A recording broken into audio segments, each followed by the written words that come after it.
My fiancé proposed to my sister. Everyone thought I'd lose it. Even my parents told me to back off from my sister. But surprise, surprise, I calmly gave my blessings. And guess what?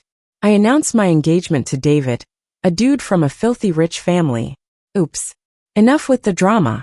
I'm switching to a life of bliss. Today was supposed to be my engagement party with Felix. But Felix was nowhere to be found. Couldn't reach him by phone either. His parents were just as clueless. The room was buzzing with gossip. I grabbed the mic from the waiter, raised my glass and said, "Sorry folks. I guess my fiancé must be dealing with something important." Didn't finish that thought.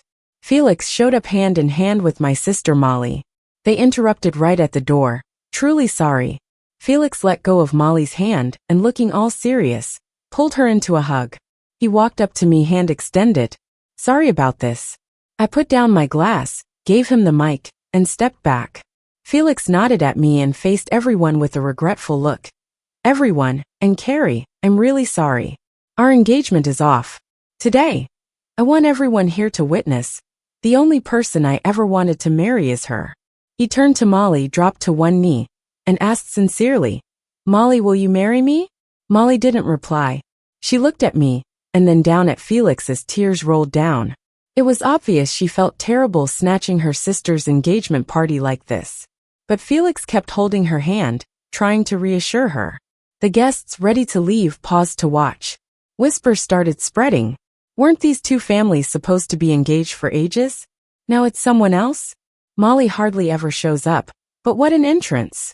Wasn't Felix into Carrie before? Carrie won't make a fuss, right? Who knows? It's not like they're married yet. No matter the place or people, gossip seems to be a universal trait. I smiled with sincerity, urging Molly, "Hey sis, what are you waiting for? Say yes." To my surprise, she cried harder, shaking her head, lips shut tight. Felix couldn't hold it anymore. He turned to me and growled, "Carrie, stop torturing Molly. Any issues, take it up with me. She's innocent." I was like, what's that got to do with me? I couldn't resist throwing in a jab. "You're crazy." The atmosphere got tense for a bit. My friends rushed over, afraid I'd cause a scene, trying to drag me out. "Carrie, don't be upset, we'll talk later." "Carrie, you okay? Let's go take a break." Even my parents, Jason and Becky, came over, patting my shoulder. "Your sister has always given way to you. She just wants Felix. Just be considerate for once, let her have him." Wow, nothing left for me to say. You've said it all. I sighed, waved them off. "Alright, enough from you guys. Let me have a word." I asked for another mic, pushing past my friends. Not far away, Molly was crouched down, crying into Felix's chest. With everyone's eyes on me, I stepped closer, speaking clearly into the nearby speakers. "With all my heart, I wish my sister and Felix all the happiness." Molly lifted her head from Felix's hug, eyes red, about to cry more. "Carrie, not in the mood for her act." I cleared my throat, continued, "I'd also love to invite everyone." Mid-sentence, the ballroom doors swung open, and someone walked in slowly. People moved aside, murmurings erupted. "Isn't that David? What's he doing here?" "Damn, David came to watch too." I went over, linked my arm with his, smiling. "Invite you all to my and David's engagement party on the 21st of next month." Silence fell over the room. Unlike their families, who coasted on their ancestors' success, David's family had a long, prestigious legacy in politics. And David, at 20, turned to business, dominating the local economy in just 5 years. A true young mogul from a top-tier family. Nobody dared to cross this prince. Except for my ever-concerned for me sister. Molly, now standing with Felix's support, looked shocked. "Carrie, don't joke about this. We can't afford such jokes." I tilted my head, confused. "Joke? What joke?" Felix hugged her, protecting her. "Carrie, today's on me. Name your compensation. But don't mess with his family." My dad, Jason, finally caught up, pushed through the crowd, worriedly pulling me. "Carrie, don't be rash. Do you even know who this is?" Before I could respond, David stepped back with me. Jason followed, still apologizing, trying to grab me. "David, my younger daughter didn't mean to offend." "Jason, I think you're missing something." David frowned, showing displeasure. I handed him the mic. He slightly lowered his head and said calmly, Since Carrie's invited you all, you're very welcome to our engagement party on the 21st of next month. Pausing, he took the mic. And also wishes to Molly and Felix. May they find happiness. He let the mic drop, making a loud thud that echoed, like a final stamp of approval resonating throughout the room. Knock. The room went silent for a moment, then erupted into chatter. All around, younger guys and girls couldn't stop talking. We thought Carrie had it bad, but something feels off, doesn't it? I mean, seems like Felix switching fiancés was a last-minute decision, but Carrie was ready for it. I missed it earlier, but Carrie is from the Gardens. That's their name? I'm telling you, we're just pawns in their game. All the chatter wasn't quiet, and it caught David's attention. He seemed to enjoy it, turning his head slightly with a bit of approval, giving the speaking crowd a nod. As I followed his gaze, those few seemed even more excited. What's up with you all acting like you're shipping a couple hard? Aren't you supposed to be high society? I sighed, raising a hand to pat David on the back, who was showing off like a peacock. Tone it down. By the next day, the headlines exploded. News of my engagement to David, with his approval, was known all over town. On my phone, Jason had been hitting me up since yesterday afternoon. He kept asking how I got tangled up with David, kept questioning if I was trying to mess things up for him, like it was something I should mess with. Then, after seeing the headlines this morning, his sharp accusation turned to this. Carrie, you gotta really impress David. The future of our family depends on you now. Depends on me? I tapped my finger on the last line of the message, finding it quite funny. Jason's never had the skill to run the business. It's mostly been Felix helping out all these years. So for the past 20 years, the future of our family definitely rested on Felix's shoulders. That's why, when they found out about Felix messing around with Molly, they quickly ditched me. My parents always had a thing for my weak and sickly sister, and couldn't wait to get her hitched well. But back then, Felix wouldn't stop chasing after me, so they couldn't force a switch. Now that Felix is with my sister, they got what they wanted. Just as I was thinking that, David came over with a plate of fruit, sitting next to me. What's on your mind? I picked up a grape, sighing dramatically. Biased parents, a drama queen sister, a faithless fiancé, and poor innocent me. David took my hand with the grape and brought it to his mouth. He copied my tone and sighed sigh. My poor fiancé almost got bullied. Oh right, this fruit-stealing guy knows a lot about my background. Guess my attempt at acting pitiful failed. They want me to charm you. I grabbed another grape and offered it to him. Here, let me charm you. David took it effortlessly, speaking lazily. Do you think they'll wait a few days for a son-in-law like me? Since David and I are getting engaged, it's natural for both families to meet. Besides, they finally get a chance to butter up to David. They wouldn't miss the opportunity to gain some benefits. It's just a matter of how long they can hold off on approaching this big fish without startling it. I continued feeding him, guessing a week maybe?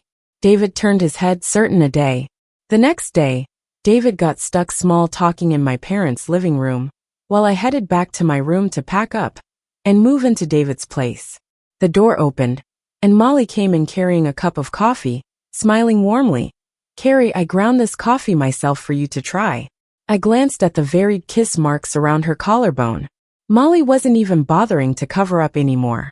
Really impressive, sis. Molly hesitated at the doorway but stayed smiling. Oh? What's wrong? I set aside the clothes I was holding and grabbed my phone off the table, turning it off in front of her and tossing it onto the bed. Hand over your phone. Molly hesitated. What are you doing? I blinked, giving her a choice, turn it off or walk out.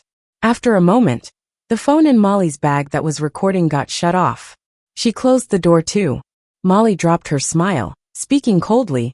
I was curious since yesterday, how you managed to snag David. Seems like you do have some tricks up your sleeve. I shrugged. These tricks? Not as good as yours. In our family, our parents especially treated Molly, who was born prematurely, like fragile glass. She couldn't run or jump, and couldn't even leave the house for fear of harm. After being so pampered, she developed quite a dark side. Starting around 5, she picked on me, trying to take things she felt should be hers.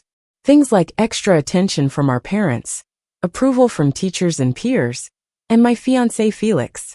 She used all kinds of tactics like playing sick, acting pitiful, and throwing dirt. She did, in fact, manage to take plenty from me with these acts. Even though I found most of them trivial, she always made a big show out of her wins. Maybe she thought of herself as super successful. Thinking of this, I silently smirked, a small laugh escaping.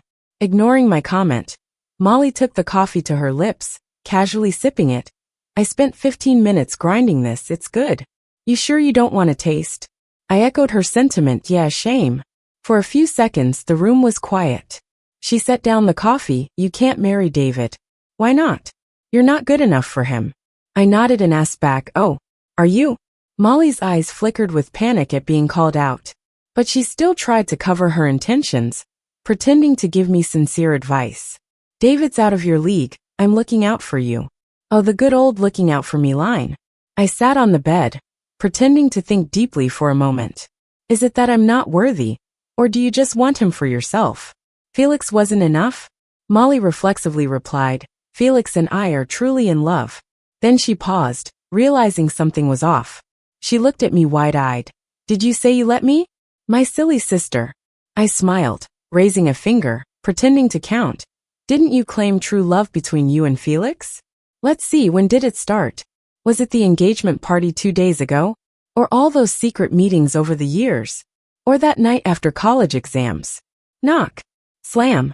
The thud of something heavy hitting the floor, and the sound of a ceramic cup shattering startled the 3 people downstairs. They hurried upstairs to see what was going on. Molly was slumped on the floor in my room, clutching her stomach and wincing in pain. Her white loungewear was stained with coffee, and the shattered cup lay next to her. I just sat there in front of her, watching indifferently. This scene pained our mom. She rushed to Molly, anxious and worried, helping her up. What happened? What's going on? Molly, are you okay? Molly opened her eyes weakly, tears streaming down her face. It hurts, Mom. Don't blame Carrie.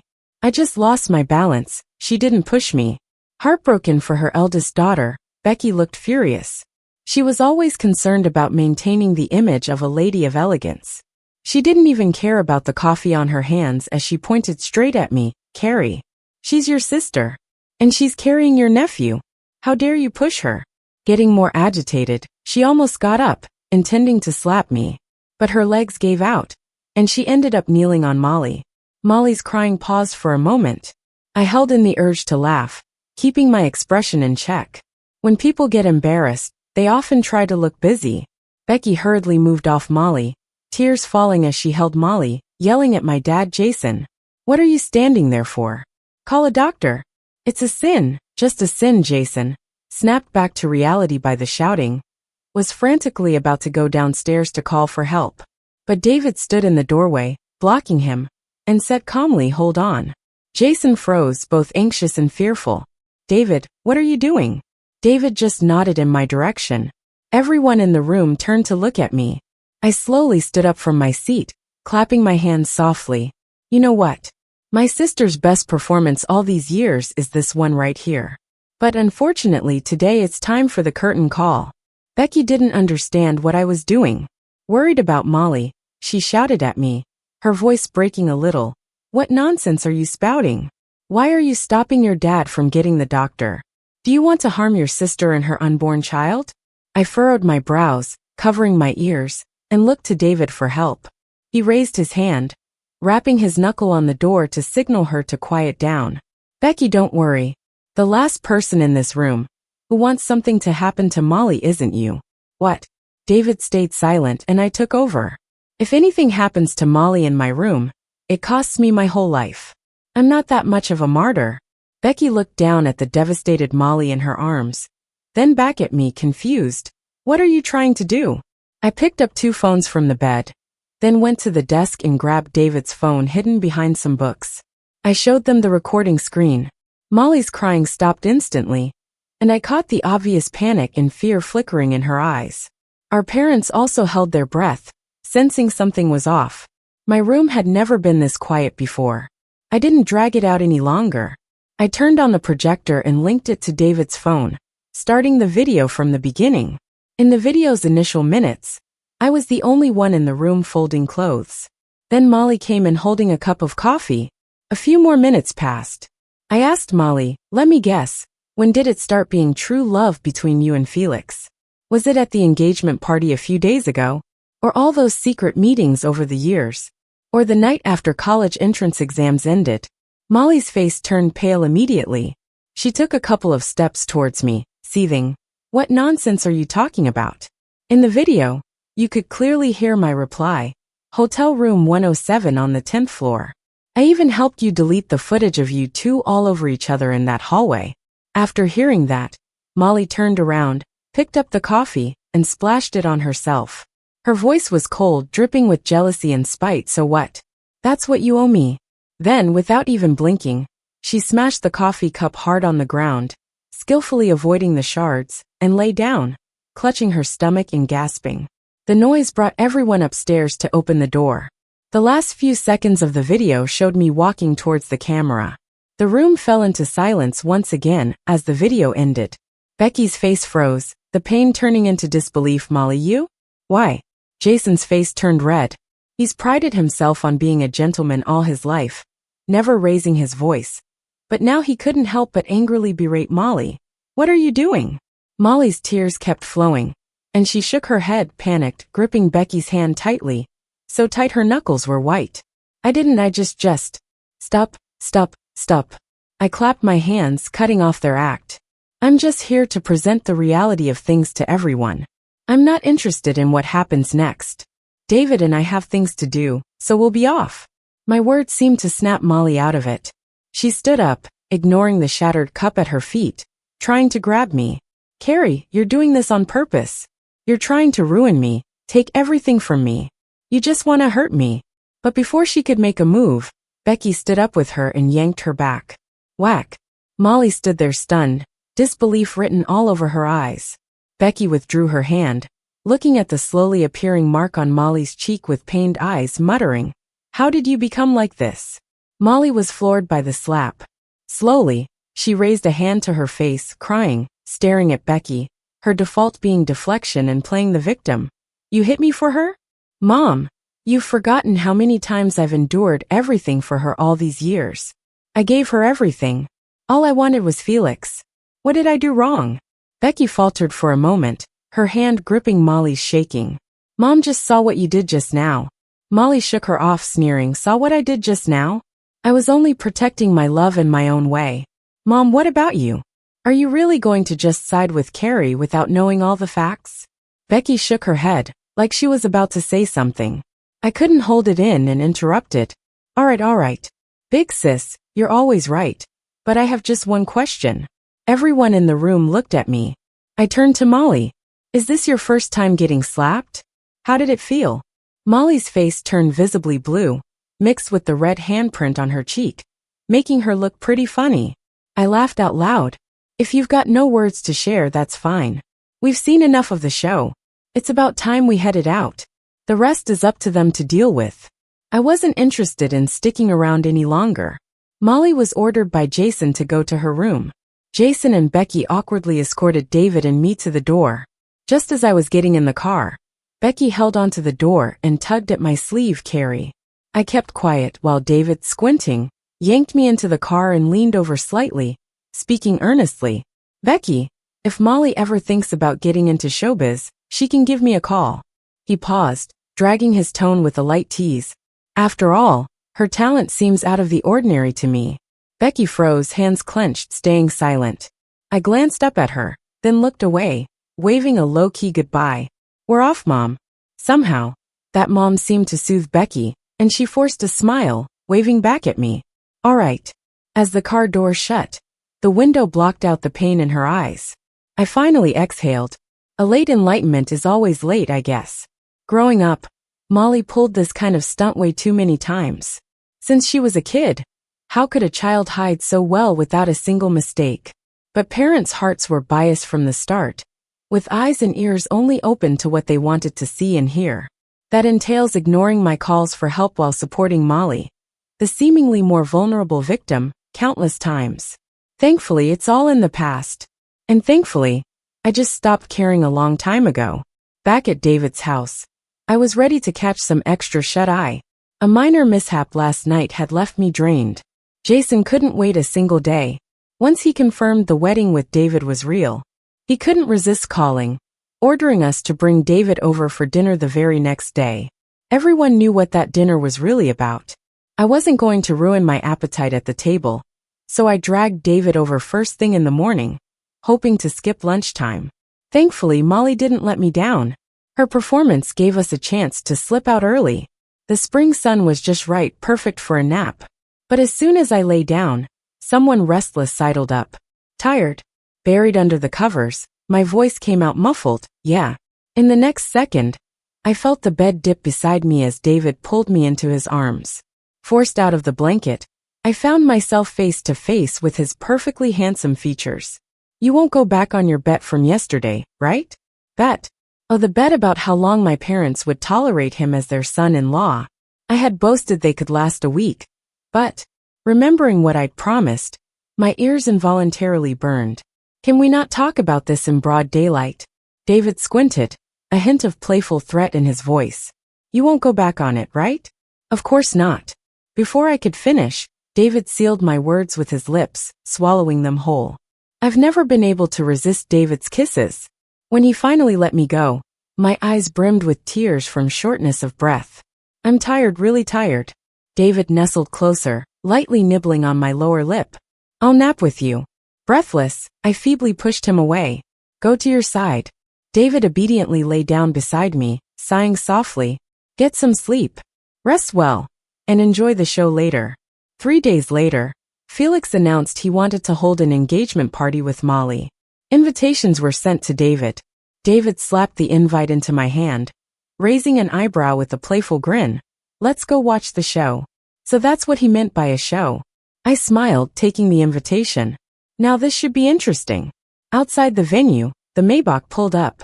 David got out, walked around the front, and opened the door for me. I reached out, took his arm, and walked in with him. This engagement party had a bigger venue, more thought put into it, and they even invited some media. I glanced around and commented, true love, huh? This sure put more effort than my own party. David surveyed the scene, chuckling. And this is considered effort? I grinned back, placating him, just average. The place was packed with people. Elite kids and suited-up CEOs mingled, chatting over drinks. Not to mention the well-dressed celebrities and influencers hanging around. But most of these people weren't the kind you could invite with a snap of their fingers. I felt puzzled. Could there be some recent buzz with the two families that I'm missing? Thankfully, my question was soon answered. The moment David and I entered, we gradually drew most of the attention from the gathered crowd. Not far away, someone was already eyeing us, ready to approach David with a wine glass. I patted David's arm. Looks like they tagged along because of you. With his wealth, looks, and background, David stood out as a prince. Ever since making a name for himself in town these past few years, he kept a clean slate with zero scandals, and didn't care for social events. Suddenly popping out with a mysterious fiancé piqued everyone's curiosity. After some digging, knowing it was me, and with Molly being my only biological sister having her engagement, it made sense for me to show up. So people were betting just what if I brought David along too? This might be one of their rare chances to meet him. Not far off, Felix emerged from the crowd, holding a drink, beaming at us. Carry David. A waiter passed by with 2 glasses of wine. I took one, giving him a nod of acknowledgement, raising it back. Cheers. As for what kind of blessings, well, that's hard to say. Felix didn't mind David ignoring him. He just nodded, took a sip of his drink, and turned back to the crowd. I found a table to set down my glass. When I turned back, I saw David surrounded by a few familiar business execs. No peace, seriously. I located a corner to do my best to ignore the pair of eyes watching me. I casually swirled my drink, nibbled on a small cake, and took sips of wine every now and then. When most of the guests had arrived, I put the glass down and rested my head on the table, pretending to be asleep. Sure enough, the person watching me couldn't hold back any longer, and came over to support me. Miss, are you all right? Let me help you upstairs to rest. I closed my eyes and smirked silently. Looks like the real drama is about to start. The maid took me to a room, gently stripped off my clothes, and kindly covered me halfway with a blanket before closing the door and leaving. Once everything was quiet, I sat up, feeling my way to the dress by the bed, and put it on in the dark. The room was so dim and quiet, and my phone was taken by the maid. I tried to adjust to the darkness as I wandered around the room. So clean and tidy, no closet, no hiding places, and the only door likely wouldn't be an option to escape. Giving up on hiding, I sat down on the sofa by the window, rubbing my sore shoulders. What surprise do you think she'll give me? A tiny electronic noise came from the left earring. Then David's cold voice followed. You can expect something for sure. She's not going to be nice one bit. I got up, pulled the blanket around me, and went back to the sofa. That's a rather sad conclusion. David scoffed. Yeah, so sad it's funny. I chuckled, not responding. I was genuinely curious about what surprise Molly had in store for me today. Noises came from the door. I instinctively tightened my grip on the blanket, looking over. The door was slowly pushed open, and the hallway's light felt blindingly bright, causing me to squint. I could faintly see two figures entering and moving around quietly. They seemed to be undressing. A raspy male voice urged, "Hurry up, take the photos and get out." Another lower male voice, all anxious, I know. They didn't turn on the lights, and I could barely make out figures groping towards the bed. I shrunk further into the blanket and began counting down in my mind. They fumbled around the bed, not finding anyone. Where's she? No one here. Said she'd be on the bed, right? Turn on the lights and check. I continued the countdown, and when time was up, the door was opened, and light poured into the room. I quickly covered my eyes with the blanket, not wanting to see anything I shouldn't.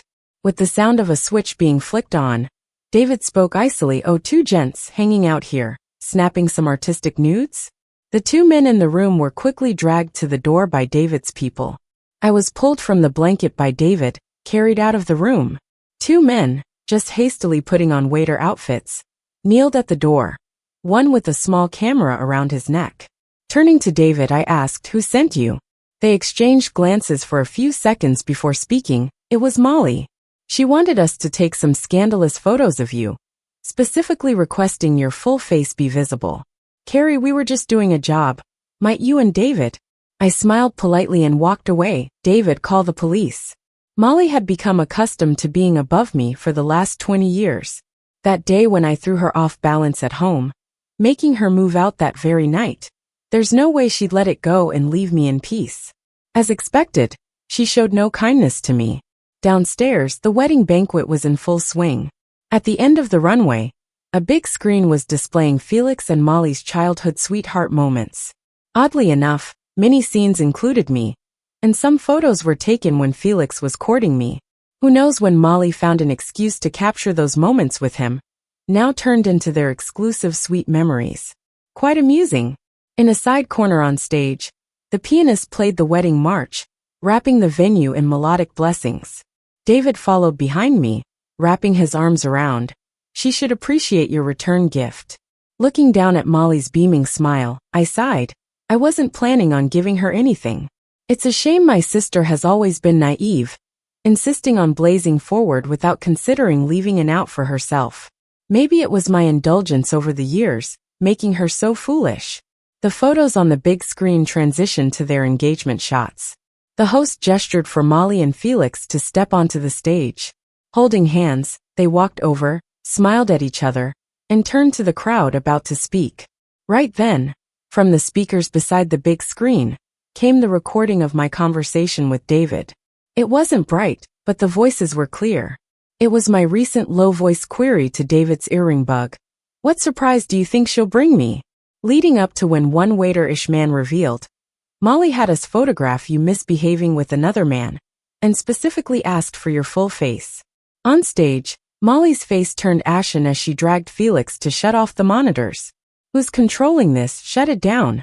What's all this? Turn it all off." But it was too late. David's team had moved in, blocking the path to the projector room. The big screen kept playing. Next scene. In my room, showing me packing as Molly walked in with a coffee cup. A few days ago, the coffee cup shattered again. The video ended once more as I approached the lens. The room erupted in shock. Molly was on the ground, drained and in tears, with Felix kneeling beside her, looking stunned. I leaned back into David's arms, releasing the railing. I almost forgot. What's in the next video? The screen went dark with my words, and after 3 seconds, Molly's voice came on before the image. I really like this trophy, Carrie. The image gradually cleared, showing a much younger Molly holding and examining a crystal trophy with my name, Carrie, as the recipient. That was my trophy. In the video, I sat on the couch ignoring Molly. She smashed the trophy at her feet, exclaiming, "Sorry, Carrie, it's all my fault. I shouldn't have said anything, don't be mad." Then Jason and Becky came in, shielding Molly. Molly seemed to soften, defending me. "It's not Carrie's fault. I was too curious about the trophy. Carrie didn't mean to hit me with it. Don't be mad, Mom and Dad." Her words fueled the fire instead. Becky looked at me with disappointment, saying, "How could I have a daughter like you? She's your sister." The video continued as cameras flashed, and the media live-streamed the event in the banquet hall. Guests edged back, whispering, "Oh my God, are they real sisters? Are those her real parents? Felix seems clueless." But wasn't Felix engaged to Carrie before switching to Molly? Could it be Molly's jealousy of her sister, even taking her fiancé? The murmurs drowned out one of the video's stars. A celebration turned into a trial for her. Molly sat there, clinging to Felix's arm, hoping he'd help her escape. But Felix, appearing shocked, stayed rooted until Molly pushed him aside. With Jason and Becky occupied by the crowd, Molly feigned fainting, disturbing the guests who backed away. It got chaotic again. David tapped a microphone, his rich voice filling the room. "Ladies and gentlemen."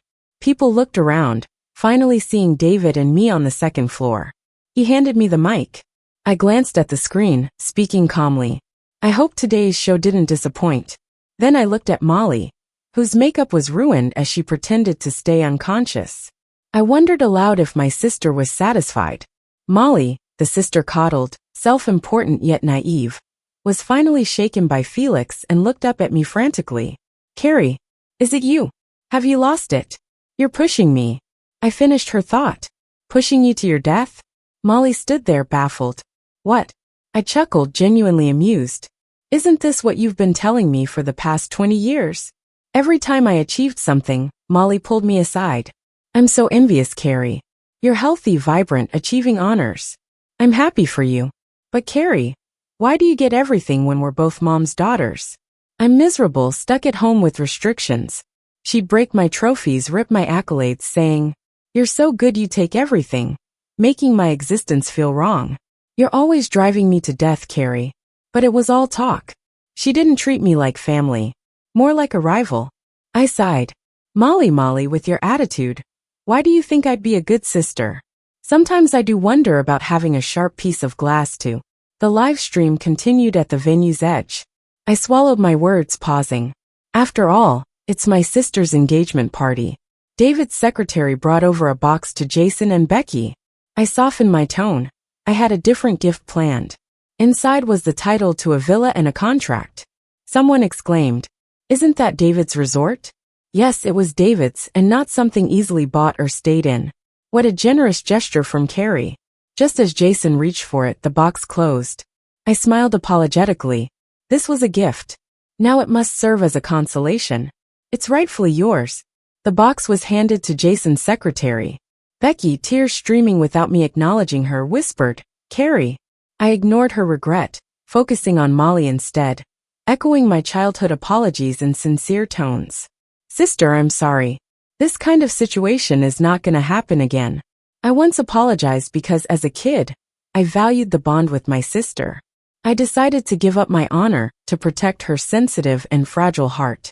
Now I'm apologizing because I genuinely messed up what she called her lifelong pursuit of happiness. My entanglement with her ends here. The engagement party was a total flop. David and I made headlines again. The stuff swept under the rug from the last engagement party got dug up, though the narrative's a bit off. Carrie suspected of having a script without proof. That line, "What kind of good sister would I be then?" just made me feel relieved. Evidence in hand, hitting the mark. It's like a sensational novel. Little White Rabbit's revenge story. Nah, it's all villains here. Am I the only one noticing David indulging her so much? She's acting out, and he's just laughing? Unreal. Oh my gosh, I totally think the same. My parents called me countless times, and I ignored them all. But I did meet an annoying guy when the police came to investigate the photo incident. Felix looked all defeated. After the engagement party, Jason's company took a nosedive, and of course, Felix got affected as he totally should. After all, he never was the hardworking, capable type. Molly ended up in the hospital. I raised a hand, signaling him to stop, ready to shut the door and kick him out. Cut it, go back. But Felix blocked the door. Carrie, it wasn't on purpose. On the day of the college entrance exam, I wanted to confess to you.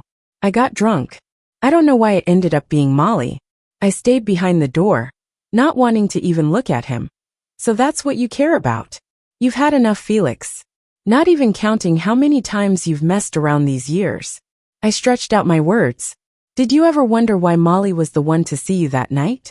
Felix gripped the door harder, looking at me in disbelief. What do you mean by that? I stepped back, let out a sarcastic laugh. The drug in your drink was put there by someone I arranged. The text inviting me out, I let Molly see it on purpose.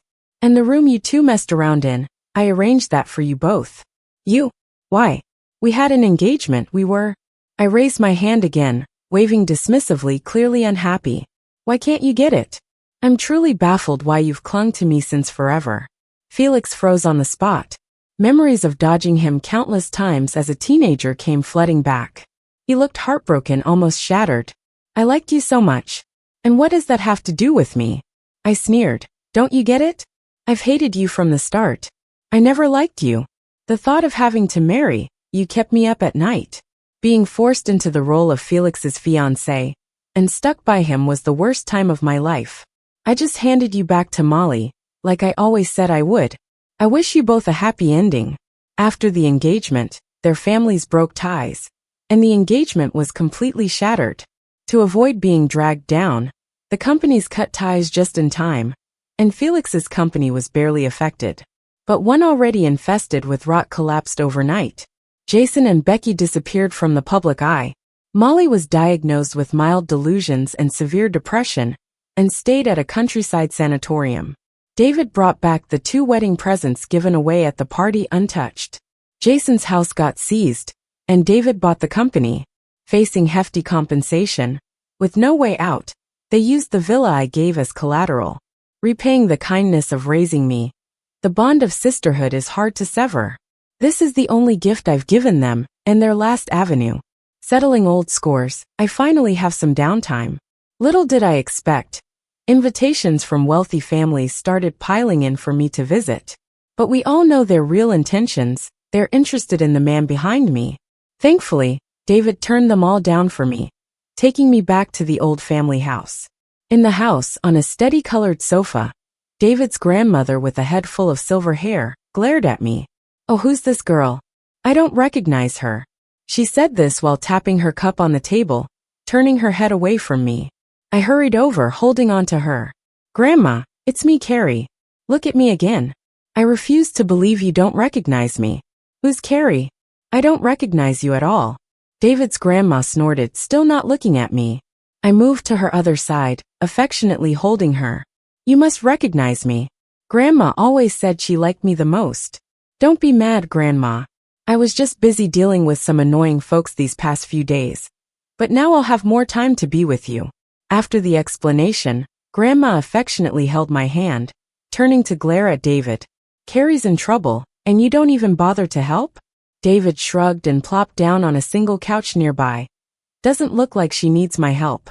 Just then, David's father came downstairs, his unmatched dignity visible even in casual clothes, like a sheathed ancient sword. Though standing taller, he had a soft look in his eyes with a playful tone. Carrie's been quite the sensation lately. The punk might not even be able to help. I looked up with a shy smile, feeling a bit bashful. Uncle, you're here too. Your aunt heard you were coming, and insisted I bring her over early.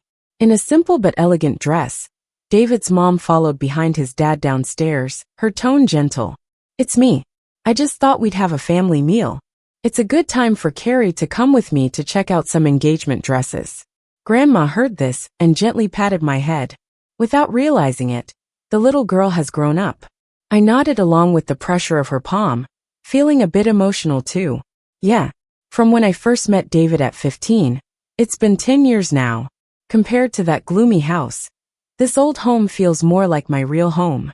On the day of my engagement party with David at the rooftop, everything David had secretly and meticulously prepared was finally before me. I lifted my skirt and pushed the door open. There were no guests filling the room, no media surrounding us. White roses imported from all over the world covered the entire venue, and at the end of the red carpet on the stage, it was just our families. David's mom leaned on his dad, holding a small gift box. Grandma held a microphone, her voice kind and gentle, drifting with the wind. Carrie, welcome home. David led me closer and had me take the box from his mother's hands. I opened it. A jade bracelet, smooth and completely green, wrapped around my wrist. Carrie, welcome home. Tears fell from my eyes. I was speechless for a moment. How lucky I am to have met and known David in our youth. 10 years have passed. Everything falls into place. The end.